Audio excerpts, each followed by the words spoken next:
Hi guys, and welcome back to my channel. My name is Johanna. For those of you who are new here, welcome. For those of you who are returning, welcome back. In today's video, I'll be showing you a quick and easy way to add some decoration and fun to a journaling or bullet journal page. And if that is of interest to you, please stay tuned. Okay, so it's at an angle like this because the way my lights are, if I put it like this, you'll see that there's light shining across because this is protected by a Midori cover. This is my Maisie Lane Co. A5 bullet journal. Let me put it back like this. Hopefully that helps. And I was working on a spread. It was a tracker that I'm doing in here, and I knew that I wanted as much functional space as possible. But I also like when it's pretty. And so what I've come up with was this. And I had put all of the lines down. And as much as I love words on a page, I love seeing writing on a page, to include my own. It was so bare. So I decided to add some background. And as you can see, even though there's tons of writing and this will get filled up, you can still see that there is both color and pattern on the page. And so I continued this on this page here. Again, basically same format where I'm just tracking some things. And so I get the function that I want and the format. I still need to go in and draw all of the lines because I do think it looks a little neater, even though it is a bit time consuming. And then I thought, well, let me play around some more. For these two tracking things that I'm doing, I will need a little bit of space, but I don't need as much information in one little space as I felt I needed for this. And so I left it a little bit more airy. And as you can see, this is a sticker from Happy Planner. This is some stenciling I've done in the bottom. This is something that I'm going to be tracking from September through whenever I run out of space, and then I'll continue it later in the book. This is a Coloropoly that Miss Sarah over at Chronic Coloring Down Under is doing, and so I want to be able to track my progress here, and that's really so that I don't forget. With Olga Rani's Finding Color, she has both a weekly and a monthly challenge, and I want to make sure that I'm writing down as I finish pages so that I send them to her, because I mean, yes, I show them in my own completed pages video at the end of the month, but I also like sending them so that it's part of her gallery. Anyway, so what we're going to do is we're going to just do this here. Now, I'm not exactly sure what I'm going to use this for, but I like that it brings some decoration to the page. Like this here, it's very simple. The pen brings some decoration, the washi, and then you see all of the writing on the page. Love that. This is very minimally decorated, but I needed this to be more functional. But then some of my spreads are very decorative. So I like having the option of adding just little touches of decoration, but still getting the function out of it. And so what I'll be using is a blender brush, some distress inks, although you can easily use like water-based markers. And actually, I can show you that. And then I'll be using a stencil. Now, the one I chose today is this one right here. It's very geometric. It doesn't actually matter. And what I'm going to be doing, don't remember how I did this one.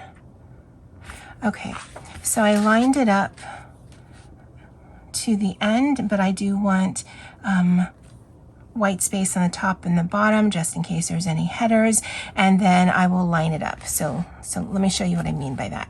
Now, what I've been using is this right here. This is a Holbein Artist Color pencil case. That actually doesn't matter because it's really just, it's non-porous, and so I can keep color in here. And I can just wipe away the ink that I've used. And that way I have something that's convenient to me. I can store away and I don't have to have any special tools. I'm just using something that I already had or was going to throw away. And so I'm going to start with my lightest color, and on this side I'll show you with the inks, and then on this side I'll try to replicate something similar with some water-based markers. And so that's Carved Pumpkin, and I just stamp it right there. Now this is obviously a used brush. I'm not sure if there's any color still on it, and to be honest, I don't care if there is. And I can use the dot grid, and hopefully you guys can see this, as kind of a spacer guide. Again, because there's going to be lines and writing on top, I'm not trying to be too careful about this, but I mean, I do want it to look nice. And so I'm just going to blend in some color, like that. And then we'll come in with this red. And we'll do the same thing, clearly not cleaning out my brush, and we'll just bring some of that like that. And then we'll use this. So the red was Candied Apple, and this darker color is Aged Mahogany. Because it's so small, I don't even know if I need 2 stamps. I might have just been able to get by with 1. I'm gonna pick up as much color as I can, lay the stencil back. That's a good thing about using a stencil, and then getting all of the colors. Now, clearly I did not map that out as nicely as I thought. I would have assumed mahogany would have been more browny, but it's not. I think we can still see a bit of color. Ooh, that's not centered on the page. That's gonna annoy some people. All right, and that's what it looks like. Very pretty. Again, once I put the lines down or whatever, I still could stick some stickers on this. Really nice. So for this, because I am going to be using a different medium, I'm gonna try to brush off as much as I can, just so that you guys can see what I'll be doing. I'll clean that up. I'll pick some water-based markers, and I'll be right back. Okay, now normally I would have actually just used what was on the brush to just finish up, but I did want to just show you that, guys, this quickly. So I did wipe this off on the paper towel, and I did clean that off, but usually I like to just use it up either in a journal or just stick it on a coloring page so I'm not wasting my product. I did pick 3 Crayola Super Tips. I did not swatch these. These seem like they'll work. And so I'll show you that you don't have to have the ink. This actually works, well, at least I think it will, the same way. So let me move this, and I'm going to line this up and just continue it on this side. Well, let me smudge this into the blender brush. And to me, doing it this method instead of pat, pat, pat, or trying to draw on it, it makes it blend the easiest for the way that I know how to do this. And it doesn't have to be something metal. If you have glass, a page protector, anything plastic, even paper plates that are coated, that works perfectly fine. Just this I can clean off and stick on my bookshelf, so I always have something handy if I'm using my inks. And so as you can see, we put that into there, and see, it works just the same. Now, I like having the distress inks because it makes me feel like a fancy YouTuber, but honestly, clearly I could just use the stuff I already had. But you know, whatever, we're not gonna focus on that. And so we'll do the same.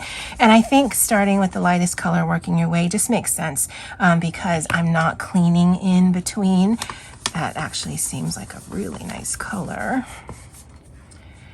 And just make sure that it's reasonably lined up. Putting that down on the page, and then using the darkest color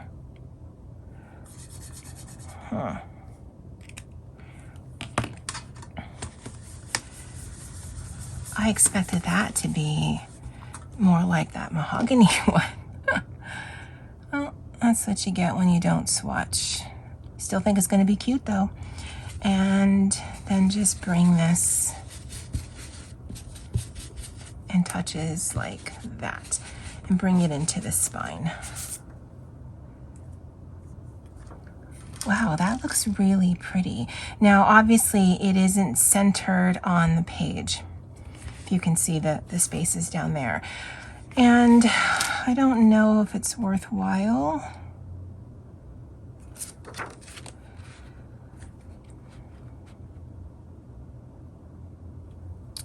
Yeah, it's not worthwhile to kind of try to clean that up. And so what this can be is I can do a header here instead of at the top. I don't know.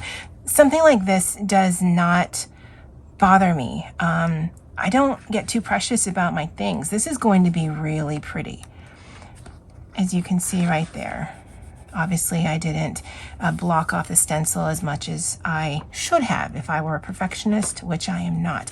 But once there's writing and lines on this, you're not going to be able to tell, and I'm not going to care. Even that little smudge right there, I mean, that I think is because the stencil was not clean. Again, not something that I'm going to concern myself with. But I just wanted to show you this just in case you wanted to have something a little decorative, but you were using yours more in a functional manner. If you're using yours as just a regular journal, writing on the page clearly covers it, but it does not, I think, detract from the overall effect. I think this is going to look really pretty. And it just is another tool that you can use if you didn't want to be too decorative, or you were intimidated or overwhelmed, or you thought you might have to buy a lot of supplies. Clearly, you can use just readily accessible things.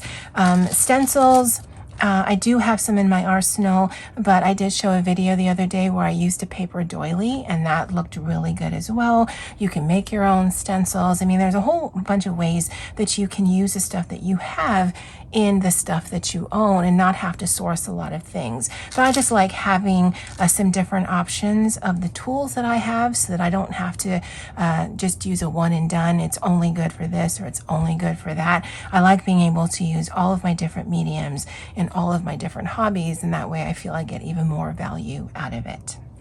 All right, guys. Well, I'd love to know what you guys think. Do you guys do this, or will you be doing this in your own journals? I'd love to know in the comments below. All right, guys. Well, that's it for me for now. And as always, aloha.